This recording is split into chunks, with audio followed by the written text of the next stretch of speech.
It's time to play America's favorite jackpot game. This is Powerball. From a study done on behavioral patterns in 2021, the probability of lottery ticket buyers becoming rich instantly and then broke almost as quickly was about 70%. Some of them even got into financial trouble instead of enjoying a debt-free life. And others suffered bigger problems, including broken marriages, substance abuse and addiction, and various illegal activities. There were about 3 common reasons why it repeatedly happens, no matter what race, culture, or gender of the lottery winner: bad accounting, poor investments, and incredibly careless spending. People enjoy buying lottery tickets because everyone loves to entertain the idea of what-ifs. In reality, winning the grand prize is an incredibly long shot, considering that there are millions of people betting every single day. While the chances of winning the jackpot prize in lotteries are dismally low, having that one chance to win it gives people a special kind of thrill. Here are 2 of the most popular lotto games available in the market right now. The thought of holding hundreds of millions of dollars courtesy of a winning lottery ticket worth $2 has made Mega Millions one of the most popular lottery games out there. Despite the odds of winning being over 1 in 302,575,000, it's one of the easiest games to play because a person only needs to choose 6 numbers and the grand prize can be claimed if those numbers matched those drawn in any order. In some states, they offer another game called Mega Player, where a person can win non-jackpot prizes 2 times to 5 times, but it costs an additional $1. The game's estimated jackpots are done by finance representatives along with lottery directors as per each state's individual sales forecast. However, the advertised estimated value may not always match the actual jackpot amount. The lottery tickets for Mega Millions are only available in most states in the U.S., except Nevada, Utah, Alabama, Alaska, and Hawaii. People living in the District of Columbia and the U.S. Virgin Islands can avail of this game as well.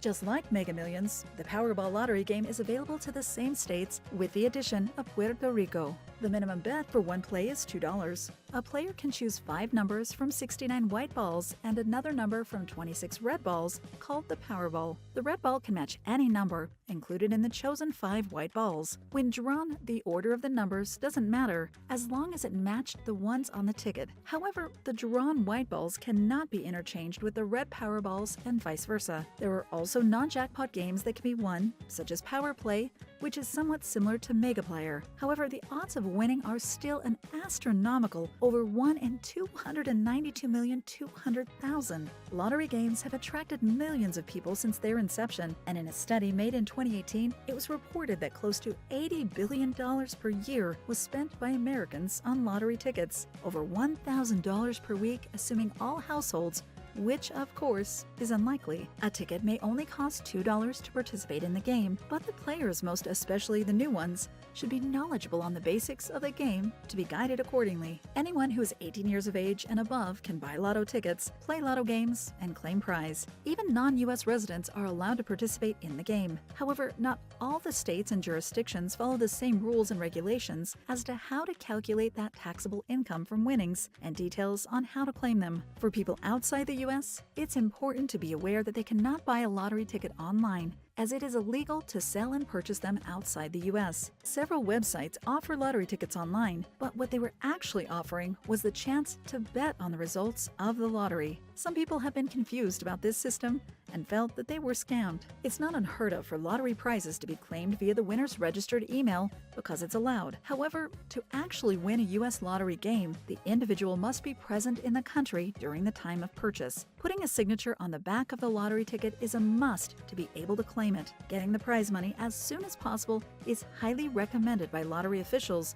because each state has a different period of validity. The odds of winning a lottery grand prize from Powerball and Mega Millions might be quite diminutive, but it doesn't stop the general public from betting on them, inspired partly by those lucky individuals who've become instant multimillionaires. The largest payout recorded from lottery winnings was when Powerball gave close to $1.6 billion to 3 ticket holders on the 13th of January 2016. The winners came from Florida, Tennessee, and California. The next one on the list was to a Mega Millions lottery ticket holder from South Carolina who won $1.537 billion on the 23rd of October 2018. 3 years later, Another Mega Millions lottery winner from Michigan was paid a little over $1.05 million on the 22nd of January, 2021. The next three on the list of huge winnings were in the spectrum of $730 million to $760 million, all from Powerball lottery games, with winners coming from Massachusetts, Maryland, and Wisconsin. The remaining four huge payouts from the top 10 list were in the range of $600 million.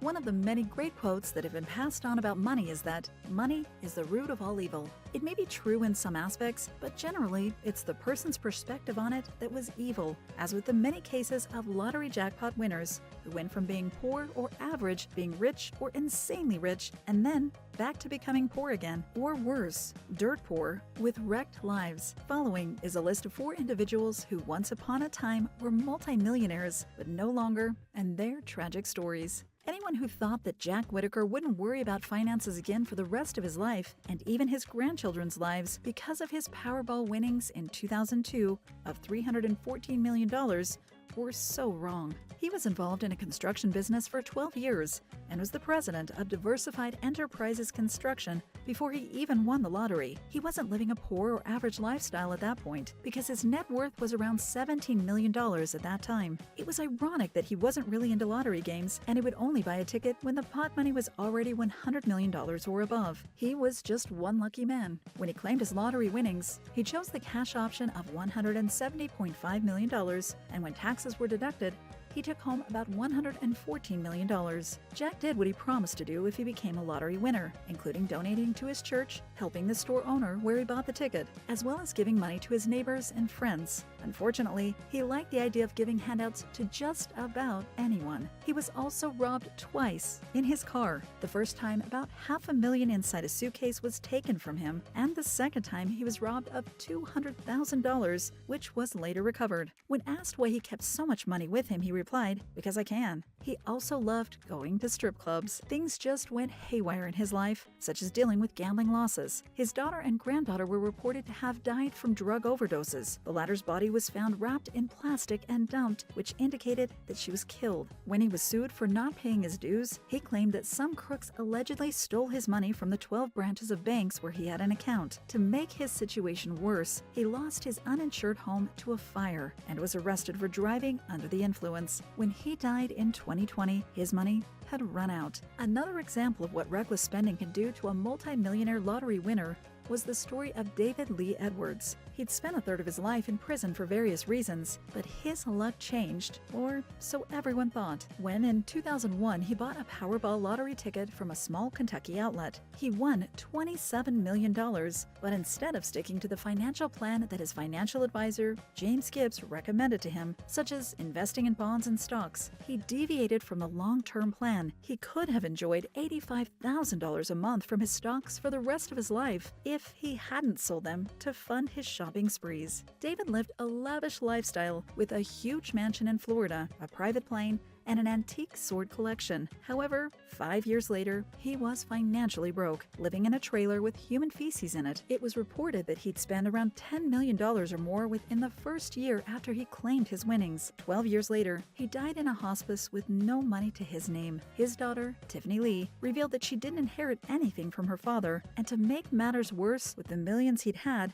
it never occurred to him to purchase a life insurance policy. Some people prefer joining a lottery pool to supposedly better the chances of winning the jackpot prize, even if the odds were only a little higher than those of buying a solo lottery ticket. When the jackpot prize went up to $543 million in the Mega Millions lottery in July 2009, Americo Lopes and 10 of his co-workers pitched in funds. He was trusted to buy the ticket for the group. However, when he realized that they'd won, he quit his work but kept it secret from everyone. He told his office manager that he needed foot surgery immediately and lied that he could no longer perform his work efficiently. In an attempt to avoid discovery, he even applied for unemployment benefits. To hide his winnings, he opted to take the lump sum, which reduced the prize money from $38.5 million to $27 million. And when taxes were deducted, he was left with $17.5 million. He paid off his house mortgage of $380,000, then purchased a new Chevy truck. He was generous with his family, spending over $250,000 making them happy. He even made an early payment for his annual taxes. Americo wouldn't have been caught if only he'd kept his mouth shut, but he couldn't help himself and shared with one of his former coworkers who told everyone about it. He already had the almost perfect excuse when he was asked, telling the others that he'd won using another ticket. However, Mega Millions has always documented the winners, and his coworker found out that he'd lied. They sued him, and the judge immediately froze his assets. The others were able to prove that there was a lottery pool going on in their office, as they had many witnesses. The judge ordered that Americo split the money evenly with his coworkers. Since he was the only one who decided to take the lump sum option, which reduced their winnings, he was also ordered by the courts to give everyone in the group $4 million each. Based on the original prize money, he ended up with no money. In fact, considerable debt. William Bud Post couldn't believe his luck when he won the Pennsylvania lottery of $16.2 million in 1988. He chose to receive a fraction of his prize annually for the next 26 years, which was a great decision on his part, instead of getting a lump sum, because it limited him to spending just about $450,000 a year. However, 5 years later, he shared during an interview that he wished he'd been more careful with the money and had made plans on how to invest it well. It was unfortunate that after 3 months of winning, he already owed $500,000, having shared his money with his family and spent too much of it buying impractical items. Within just 2 weeks of collecting his first annual payment, he'd spent around $300,000 helping his siblings with leases for a restaurant business, acquiring a liquor license, as well as a used car lot, which would have been great if they'd all succeeded with their businesses. He also made a foolish purchase of a private plane, even though he didn't have a pilot's license. His relationship with his siblings soured, and to make things worse, one of his brothers hired a hitman to try and kill him. Bud was also sued by his former landlady girlfriend for not sharing the jackpot prize, since they'd both pooled money for the lottery ticket. He lost the case, and the judge proceeded to freeze his assets. To get out of this predicament, he sold the remaining 17 annual lottery payments via an auction so he could pay his bills and set aside money for his future. He thought that once people heard that he was no longer a lottery winner, they would leave him alone. It could have worked out if he discontinued his lavish lifestyle, but no, so it didn't take long for him to lose his remaining millions. It also didn't help that he had 6 failed marriages. He was arrested on his $260,000 valued boat in 1998 on an impending warrant for an assault conviction, and subsequently served his 6 to a 24-month jail sentence. By the time he was out, he was already penniless and had to rely on a $450 a month disability check. Compared to the other lottery jackpot winners, Roger and Laura Griffiths only won £1.8 million, which was less than $3 million when converted into US dollars, but their spending behavior was quite similar to the other big winners. After they won in England, they immediately purchased a luxurious converted barn house and a new Porsche. It would have been all right if they'd stopped there, but instead of investing their remaining money well, they pursued their impractical passions and hobbies. Roger spent thousands just to record a song with his high school band, fulfilling a lifelong dream, while Laura bought luxury branded handbags. Then, Laura discovered her husband's extramarital affairs through his careless emails. They fought about it, along with their overspending, and decided to part ways after being married for 14 years. Roger revealed that there was no money left in their savings, and when their beauty spa business failed, everything came tumbling down. To make matters even worse, their dream house was destroyed by a fire, but they could still have bounced back if they'd insured it, but that hadn't even entered their minds back then. They both ended up with huge debts, and Laura is now working at the spa business that she once owned to support their children, while Roger went back to his parents' house, saying in an interview that he only had £7 to his name. In short, buying a lottery ticket may give you a sense of anticipation and more than a thrill if you ever win, but think carefully about what that might mean. Maybe a slower but surer investment is actually a better. Thank you for spending some time with us. Make sure to like and subscribe so you never miss another video. We also handpick these videos, which we recommend you watch next. You can talk to us on all social medias or ask a question in the comments below. Thank you for being with us, and we'll see you back tomorrow.